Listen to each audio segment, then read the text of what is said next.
could be driving. The time to save on new Accords is right now during Happy Honda Days at Team Honda. Get our lowest prices and biggest savings on our largest selection of Accords this year. Hurry in before these savings are gone during Happy Honda Days at Louisiana's #1 Honda dealer, Team Honda on Segan Lane.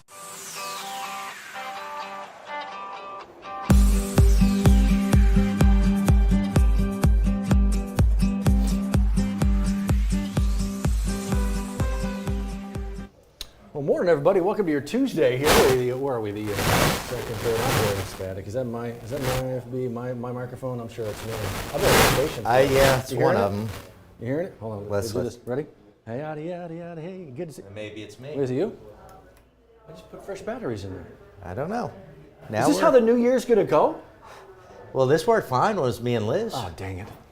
Liz is going to be back tomorrow. I promise everything's going to be fine. Welcome to WAP Plus on 9 News Now, every Monday through Friday at 9:15. Actually, today, it's another one of those days where you've been ridiculously busy and are going to be getting us ready for a little weather. Yeah, so far, nothing too bad in our part of the world, but we think things are going to start to ramp up the next couple of hours. Just got a downpour here in downtown Baton Rouge, and so you can see that here on Sky 9 camera, the dark clouds, and still a little bit of fog showing up on the river itself. Fog wasn't really an issue over land areas, but you see kind of those dark skies with that downpour that's rolled over downtown here in just the last few minutes. All right, let me get this to advance. We're going to give you a look at radar this morning and what we're tracking.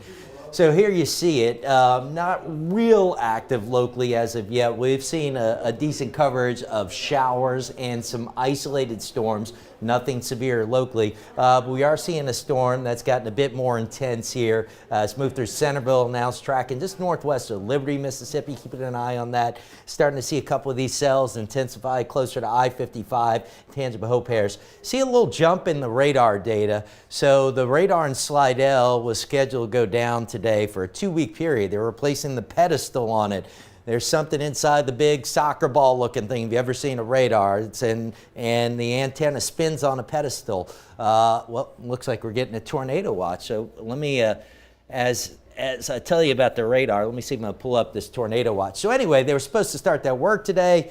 They brought the radar down for about 10 or 20 minutes, and then I think the decision was made, maybe we should wait. So fortunately, it sounds like the radar will be up today, but there you see it. Breaking at this hour, tornado watch is in effect now. Let me see if I can get a glance at the expiration time on that. So that's going to be in effect through 5 o'clock this evening.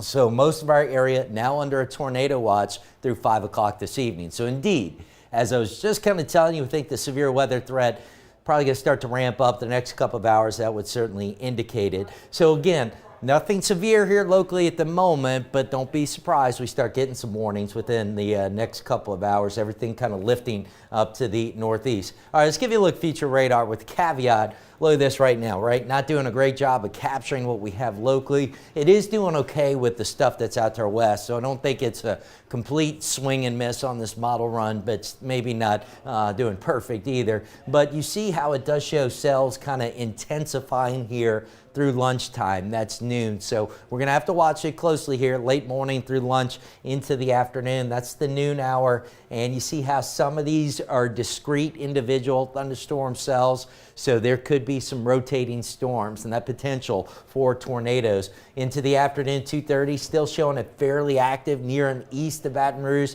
not as active out to our west. And then late afternoon into the evening, we do think we could get into a bit of a lull in the activity as some of this initial wave kind of slides off to the east. Still some scattered rains, but there may be one more renewed threat of at least some severe storms late tonight. Here we are at 8 o'clock, not looking too bad, but watch new storms developing late tonight as we get closer to midnight. Now, whether those impact Metro Baton Rouge, stay a little bit east, that kind of remains to be seen. This is right here, basically a cold front just west of Baton Rouge at midnight in the model. So until we get that front through here, we can't say the severe weather threat is completely done.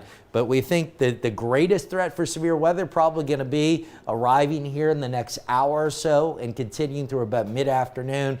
A little bit of a lull into the evening, and then maybe serve a little bit of a renewed threat late tonight as we get another disturbance kind of reactivating some storms in advance of that front. Storm Prediction Center updated their severe weather outlook about 7 o'clock this morning. No real changes. So Metro Baton Rouge to the east and northeast. In the orange, I know the colors kind of bleed together here a little bit in this monitor, but if you can make out the orange, that's the 3 out of 5 enhanced risk. And if you make out those black lines, the hatching, that's the Storm Prediction Center saying they still think a couple of strong tornadoes are possible, and that's anywhere from southeast Louisiana into southern Mississippi and south and central Alabama. So that's sort of a regional outlook. Again, here's that tornado watch, what I wanted to show you. In fact, let me see if I can toggle this off to show you where the flood watch is, because the flood watch is not covered exactly the same areas that are under the tornado watch. The flood watch is a little bit of a smaller area, and there we go. All right, so the flood watch is basically East Baton Rouge eastward, and that runs through 10 o'clock tonight. This is not going to be a widespread heavy rain event, but there could be some pockets of heavy rain. And I do think the threat, as mostly this map would imply, is a little bit greater east and southeast of Baton Rouge, but EBR is technically in the watch, so we'll have to keep it close. So we're kind of sitting right on the edge where we might get some of these bands, these narrow bands that dump some heavy rainfall. Now, the Weather Prediction Center is showing on average anywhere from about a ½ inch to 2 inches of rainfall, and I think that's a decent estimate, and they've got some higher totals near and east of I-55. But the issue is that, again, in sort of some narrow bands, we're going to get some thunderstorm bands set up that may train over areas for a couple of hours, move over the same locations, and there you could get 3-4 inches of rain or more in a short amount of time, at least causing some localized flooding. The other story, boy, how warm it is. Yesterday, tied a record high at 83 in Baton Rouge. Right now we're low to mid 70s, pretty much area wide. Baton Rouge 73, Gonzales at 75. Highs will hit the mid to upper 70s depending on how many breaks we get between these showers and storms. And again, they'll just kind of be off and on into the afternoon. Still some rain around this evening, but the intensity may let up. Now, model rain forecast for Baton Rouge, notice generally keeping it under an inch. So I think the rain amounts are going to be manageable for most of us. It's just going to be an issue where we get some of those localized higher totals. Rains will be out of here long before daybreak on Wednesday, the way it looks. So tomorrow shaping up to be much nicer. Some sunshine returns, a high of 73. Thursday and Friday, a little bit cooler. Highs mid to upper 60s, lows in the 40s, and by Friday morning could even sneak into the upper 30s in some areas. By the weekend, we're a little milder again. Chance of rain returns Sunday. That continues into early next week and into next week. Those temperatures not too far off of normal, Matt. We'll take the not too far from normal. I mean, it wasn't that long ago we were dealing with what? 20 degrees of temperature, hard freezes for a few days. I mean, this is getting, it gets kind of a lot for us down here, man. We're not used to any of this stuff. Yeah, and you know what? It's just this time of year where things are volatile. You're right. You know, this type of cold we had recently, that was a bit unusual, but you do get the big up and down swings here in the winter months in January, and that's kind of what we're seeing right now. All right, thank you, sir. Can't wait to get to the beyond today. But if you need the latest, it's right there waiting for you. WAFB.com. You're seeing that right now. The 9 News app. Cap, thank you, sir. Appreciate it. All right, folks. As we kind of spin you around here a little bit, that's going to be the headline maker for us here in South Louisiana. But for a lot of folks waking up this morning, they want to know about this. This is a headline across the country. If you were watching Monday Night Football last night, Cincinnati Bengals, Buffalo Bills, you know it ended early. For a very good reason. 24-year-old safety playing for the Buffalo Bills. His name is DeMar Hamlin. This was early on in the game. Went in to make a tackle. Again, a safety. Made the tackle. Actually was on the ground. Got up from making that tackle and immediately fell back to the ground. This was clearly not an injury to an ankle or a leg or a shoulder. He fell down seemingly lifeless. Trainers were on him very quickly. Medical staff was on him very quickly. 9 minutes, fully 9 minutes of CPR performed on him on the field. He was out there for about 20 minutes with personnel until he was put into an ambulance, taken to a hospital there in Cincinnati, obviously in critical condition. The very latest, he is still there at that hospital as we wait for an update on him now. Obviously, this is not something to do with the jersey you're wearing. This is a human being. And everybody thinking about that family, his family, the Bills family, everybody involved with this young man. You know, one of the things that he's going to see when he comes out of this, and that is the hope that we are all holding on to here and all thinking about and pushing that positive into the world. One of the things he's going to see is he's got a toy drive that he started not too long ago, and he was hoping for about $25,000 worth of donations. it's sad that it takes something like this, but I tell you what, people heard about that, started donating. It's better than $3 million. That young man is going to help a lot of folks, thanks to everybody paying attention to this right now. Again, the very latest, still in the hospital there in Cincinnati, along with some of the folks from the Buffalo Bills organization. His family is there, quick to get to him down on the field, and quick to stay with him there at the hospital. Just 24 years old. Cardiac arrest after taking that big hit as he went to make that hit. But again, the hopes, the prayers, the thoughts, everything on this young man and his family and beyond, as we kind of wait for that update from the hospital. Global headline. The NFL is a global commodity these days, and when something like this happens, just such a rarity. You're used to the sports injuries on the field. This is something else. When something like that happens, boy, it grabs the headlines. It certainly did. The other big headline from coast to coast here and around the world, if you think the world's paying attention to our U.S. Congress, the 118th Congress is going to be sworn in today. New members there.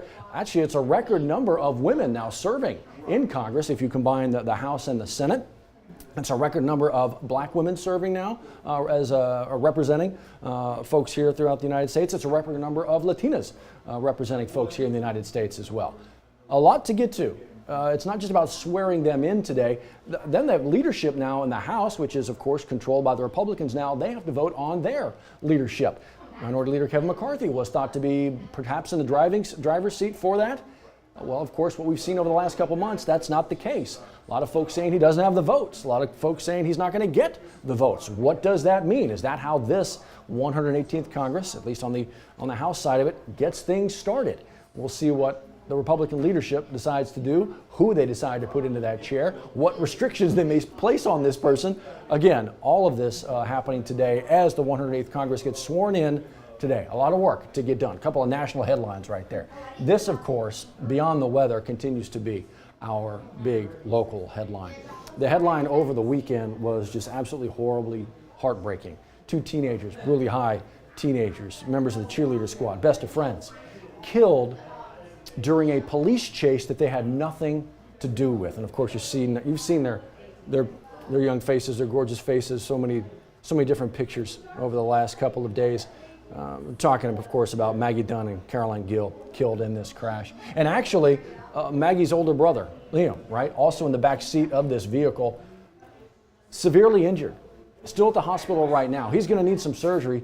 And actually, the family is hoping that you can help push him through some of this. They're looking for blood donations. In fact, Our Lady of the Lake, their blood donation center right there off of Hennessy, opened up at 8 o'clock this morning. They're going to run until 6 o'clock this evening. You can get out there and donate in his name, in his honor. You can help him and, of course, help others as well as these families try to push through just this horrible, horrible tragedy. It was the first day of school. They're brutally high today for students and teachers and staff, and they're getting back to this without 2 of their best friends killed over the weekend. They have folks on campus there that are going to be trying to talk students through some of this today and as long as it is needed. But this is just the beginning of a very long grieving process for these families, these immediate families, the extended families, the community as a whole. 2 young lives lost, another still fighting for his life again this morning. There's a lot of moving pieces to this, including those who are being charged in their death, in those deaths. All of it waiting for you right here at WAFB.com, the 9 News app. And because this continues to evolve, we will keep you updated on air, online, in your app, on streaming, all these devices, plus right here as well. All the different ways we'll make sure you know what's going on. So that, again, one of all these top stories. This, though, is this morning as well. This just came to us, I guess about a little after 8 o'clock this morning. Boil water advisory for part of Iberville Parish. And I'm going to show you a picture. If you get down into Plaquemine, the city of, you kind of know where we're talking about here. They actually released a map, shaded area of where this is. And so this is for folks with the Iberville Parish Intracoastal Water System West. One more time for you, Iberville Parish Intracoastal Water System West. That's located within Plaquemine, city of, and just beyond. So if that is the name you see on your bill, you know exactly who this is. You're going to be impacted by this. Again, that shaded area, think of Plaquemine and obviously just out to the west here. That's what we're talking about down into Iberville. Here's the thing. They're saying this could take a couple days to sort out. You're going to have the Department of Health get back there, test the water to make sure there's no contaminants in it. They're saying that could take a couple of days. Again, boil water advisory for this particular part of Iberville Parish. If you want to get a better look at it, it's right there waiting for you, WAFB.com and the 9 News app. Of course, this is one of the places we're going to put all that information for you, WAFB Plus, just trying to make sure that you have that information where you need it the most, where you can find it easily. You can do that in many different places. So you can catch this live right course in the moment, or you can catch this video on demand as we kind of go through the day, as you go through your day. Just a way to kind of know what's going on in all the different places. But one of the things we like to do is it's not just all about the crazy, the insane, because look, man, there's plenty of that out there. The blood smoking scandal, that's going to be the top story anywhere, everywhere, right? You got to know what's going on. But the ability to maybe smile and laugh a little bit, kind of important too, especially if you try to figure out how to move through these days, minute by minute, hour by hour. So, what would put a smile on your face better than $785 million? Yeah, you know what we're talking about. It is the Mega Millions jackpot. You guys were talking about it yesterday. We're talking about it today. The drawing is tonight. $785 million. That is what we're up to right now. The cash option, nearly $400 million. The cash option, nearly $400 million. I'm sure that would last you through at least the end of the new year. At least. You can maybe even get halfway through 2024. Top 5 largest price tag, largest jackpot in the history of Mega Millions. But again, the next drawing is tonight, 10 p.m. our time. So you got a little bit of time to get out there and get that ticket. But I'm sure you got some things you could spend. Again, cash option, nearly $400 million on. Never know. Never know. Buy an island. Invite us all out there. Why not? So again, that's happening tonight. Buy the ticket.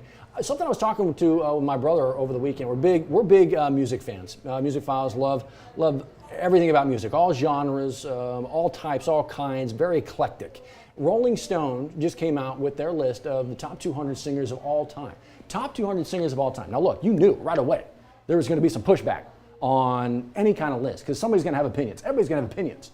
One of the big ones right now is Celine Dion, left off the list entirely. Not the top 200. You've heard The Voice, right? I mean, incredible. But the top 200 singers of all time. It's easy to find online, rollingstone.com. Just look it up. Again, the top 200 greatest singers of all time. As you kind of scroll down, you'll see right up here at the top, this little bar pop up, and you can find your way into the top 40, top 20, that kind of thing. I'll just jump over to the top 20. But I will say, let's give you some of the top 50. Joni Mitchell at 50, James Brown at 44, Louis Armstrong at 39. So Louis Armstrong, I mean, not just a guy that the airport's named after. Of course not. What a career he had. Kurt Cobain at 36. Mahalia Jackson at 28. Everybody knows that name, Mahalia Jackson. Dolly Parton at 27. Adele at 22. Now we get into the top 20 right here. You can see Marvin Gaye. Down here at number 17, you're going to see Elvis, Mr. Presley himself. John Lennon. There's Prince. John Lennon at number 12 as we kind of scroll through, so some big names. And then we're just going to take you right into the top 5. The top 5, I'm going to get you down there. The Ray Charles at 6. Number 5, a young name on the list. Mariah Carey at number 5. How about that move? Number 4, Billie Holiday. I mean, these top 5, it's hard to argue. It really is. I mean, just listening to their voices. At number 3, Sam Cooke. My goodness, what a voice he had. Life cut way too short. Another life cut too short here at number 2, Whitney Houston. And the number 1, Aretha Franklin. Number 1 singer, according to Rolling Stones magazine, the top 200 of all time, Aretha Franklin. Today, oh, by the way, the anniversary of her induction into the Rock and Roll Hall of Fame. She was the first woman inducted into the Rock and Roll Hall of Fame. So there you have it, folks. A little bit of something to make you smile on this crazy day here in South Louisiana. Now look, this is one of those days where it's going to pay to be weather aware. This is our tower camps. This is the camera looking down, obviously the bridge. And we got some clouds moving in. Obviously, this is some of the rain just kind of covering everything up. The clouds, the low clouds doing that. It's going to impact your drive. You know this is going to impact your drive. So if you're out there in this, you know how to slow it down out there. Leave a little bit early to make sure you can get to where you're going on time. And then have that, where is it? Right there, the phone handy. Make sure that First Alert app is handy, the weather app, the 9 News app as well. Anything of severity is going to come to you right here. Just a great way to stay safe as you kind of figure out what this day is. But as Steve was talking about, once we get through with today, it's going to be a pretty good day as we think about what's to come in the world of weather. I can show you that one more time, that 10-day forecast. Yeah, there you see it. We get through today, and it's not looking too bad at all. We actually cool down a little bit over the next few. Look at the lows, maybe some 40s. That's not too bad at all. We'll take every bit of that. So again, y'all just be safe out there. Keep that phone with you, handy, just in case. Just in case. Y'all be safe. We'll see you next time. Make the most of every moment together in a 3-row Mazda CX-9. Find yours during the season of inspiration. Make no payments for 90 days on a new CX-9 during the season of inspiration at Team